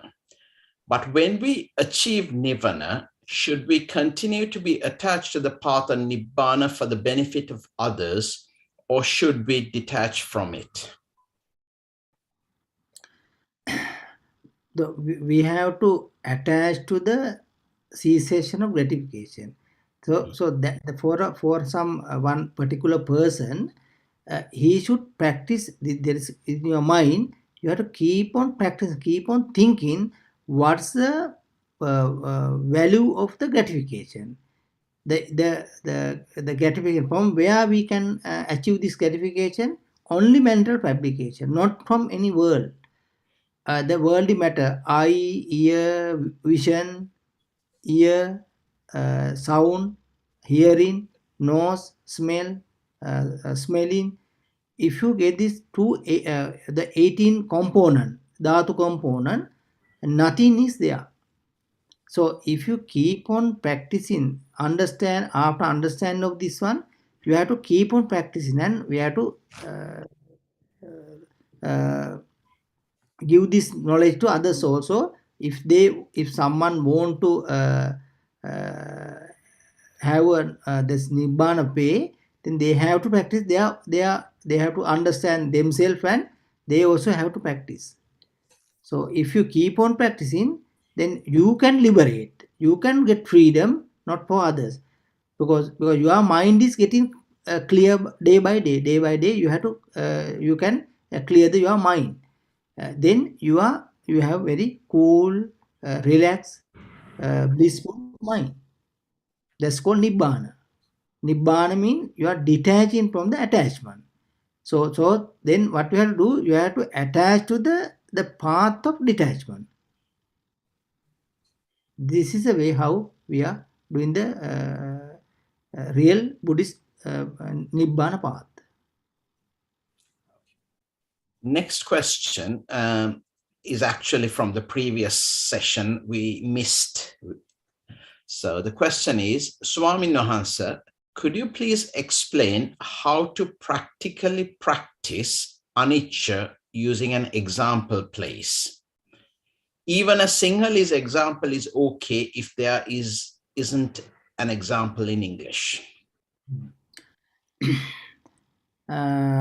So what we have to think, suppose that when you and your friend is going for a shopping to collect some t-shirt or frock or something, then when you go to the shopping, then you may like to the one type of like a t-shirt, but if you collect that t-shirt, if you ask from your friend, she or he don't like, but you are like. But if you buy this t-shirt and wear, then you are very happy. But if you take this t-shirt and wear to your friend, she is not happy. The same t-shirt, but you are happy, your friend is unhappy. Likewise, if you both go to have some ice cream or something, then your friend like some chocolate ice cream, you like to some another flavor ice cream. So if you both take the same type of one and give it to other, she don't like, he or she don't like, but you like. Then the same material, but if you lustfully attach, you create the gratification.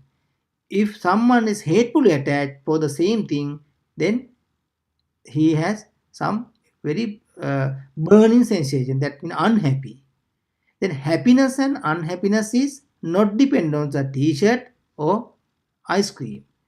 So likewise, we got the two example. If you go to buy some car, if you go to have some boyfriend, girlfriend, if you go to have some buy a house, if you go to some job, for each and everything, if you are lustfully attached only, the gratification create.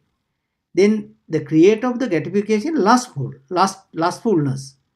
The creation of the suffering is unhappiness is hatefulness.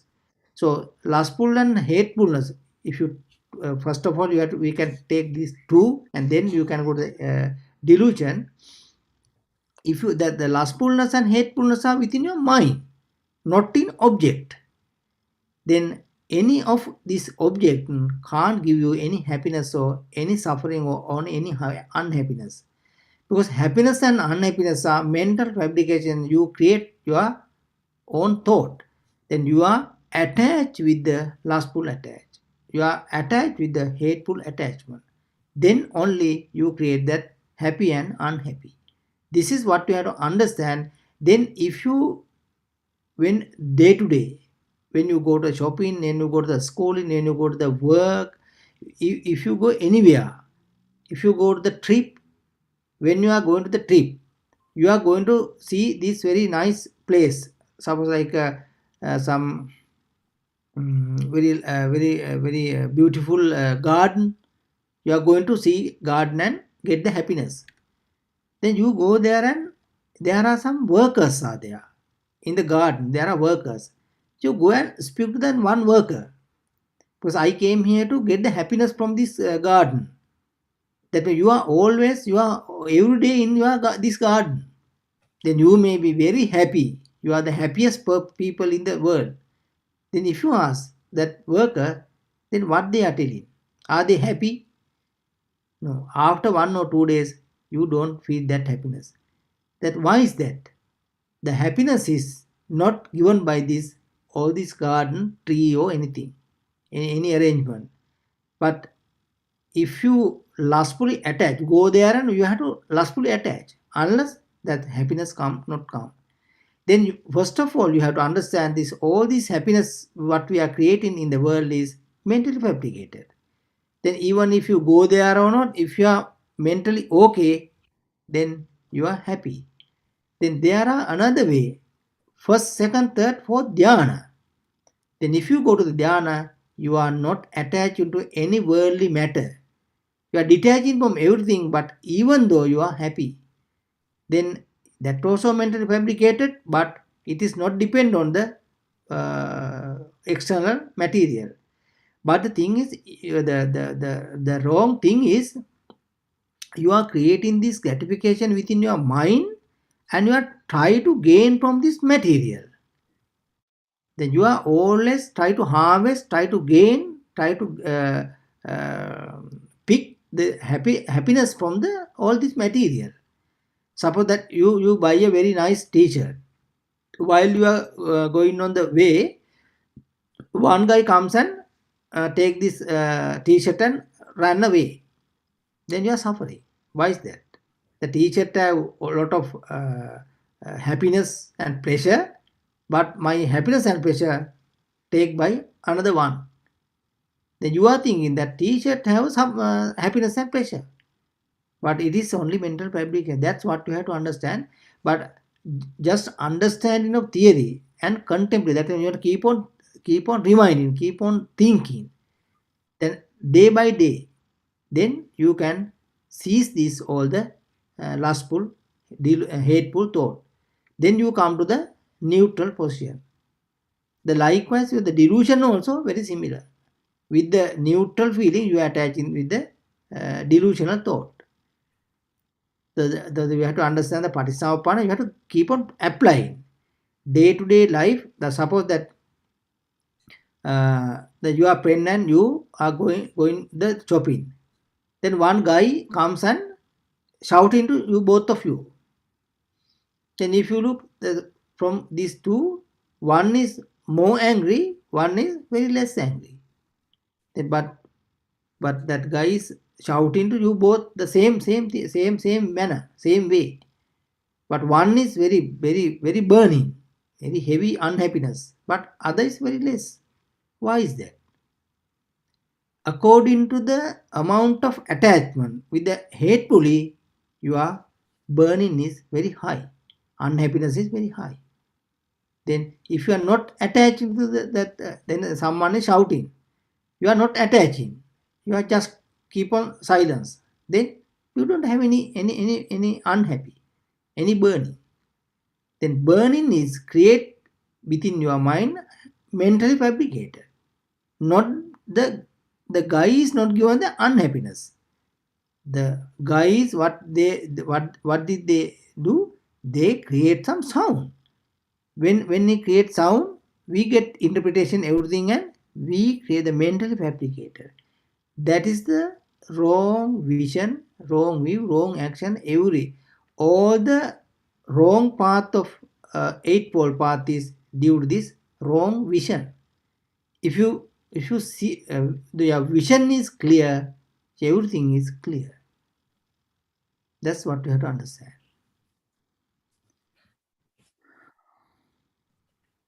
Right. Next question. Will the side effects from meditation, example, sweating, tearing, etc., will stop after some time, or will it continue?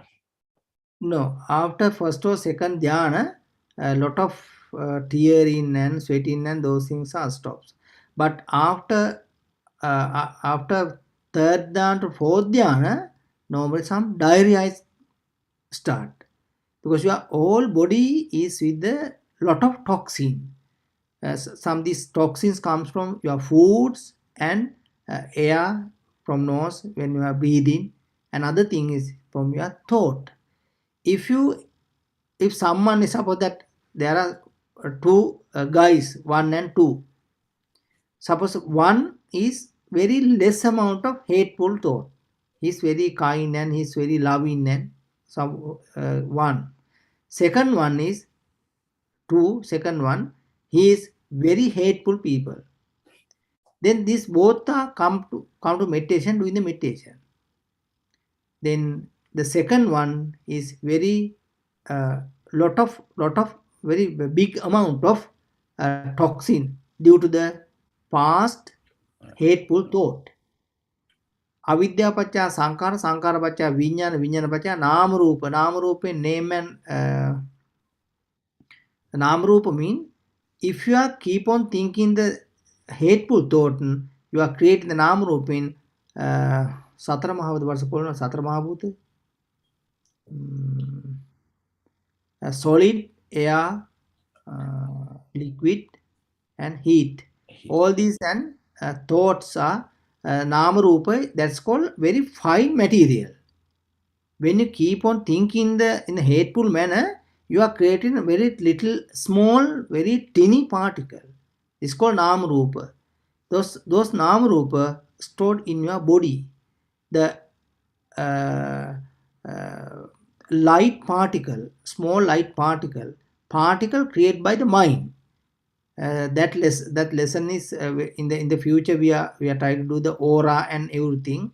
If you go to the aura machine and keep your hand, then you can understand that if you with the hateful thought, you can create the very red aura. If you lustful thought, you can create the yellow color aura. With the illusion, you can the blue color aura. Red, blue, yellow, all together black color. This black aura you are creating, you are within your body. Lot of black materials are there.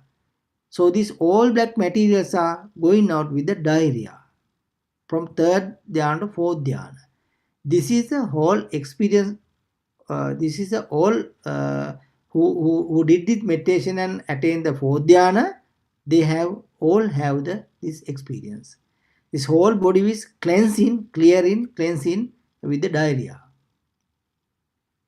You should not get any medicine, and you have to drink lot of hot water and let them to clean up the whole body. Okay.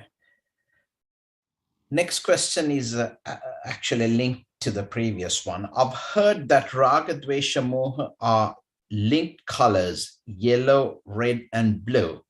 Can you please explain that a bit more? I think it's linked with the aura part. We are going to explain in the future. The reason is for lust and hate and delusion, there are different frequencies. For mind, there are different frequencies. So with the mind frequency, that when the frequency change, 410, 530, 600 something, with this frequency, terahertz, there's a unity terahertz. With this different type of frequency, the color will change. Then you can go to the Google and search frequency and color chart. In the physics, they have explained in the color and frequency. That frequency is mind frequency, because if you keep this your hand on the aura machine, then you can see your aura is red. Then your mind frequency is red color frequency. So this is the different mindset in different people, hate, lust, hate, and delusion. That's why in the Newton's color palette there are only three main colors: red, yellow, and blue. Newton's color palette, there are only three colors, main colors. Some if you mix, you can get lot of colors, unlimited colors, but main primary colors are three colors, because all these three colors are created by the aura. Guruni, that's all I have in terms of questions. Shall we end this program or? Yeah. Okay. Theruvan Saranai all. This concludes today's program. Our next program will be on Sunday, the 27th of February, which is exactly in 7 days' time. Many merits to Venerable Abhaya Thero, the translator, the organizing committee of Arya Meditation Group, and to all our participants. May all of us attain the supreme bliss of Nibbana. Theruvan Saranai. Okay, we have to thanks to the UK Arya Meditation Group on behalf of Nirapekshatya Maga about this organizing of this kind of very good event to all the English understanding our devotees, that Kalyana Mitra So I'll wish all to attain supreme bliss of Nibbana. Then if you worship, I can bless you. Abhivadana Silisa Nichang Vadda Pachaino Chattaro Dhamma Vadanti Ayuanno Sukambalang Ayurarogya Sampatti Sagga Sampatti Mevacha Ato Nibbana Sampatti Iminate Samijjatu.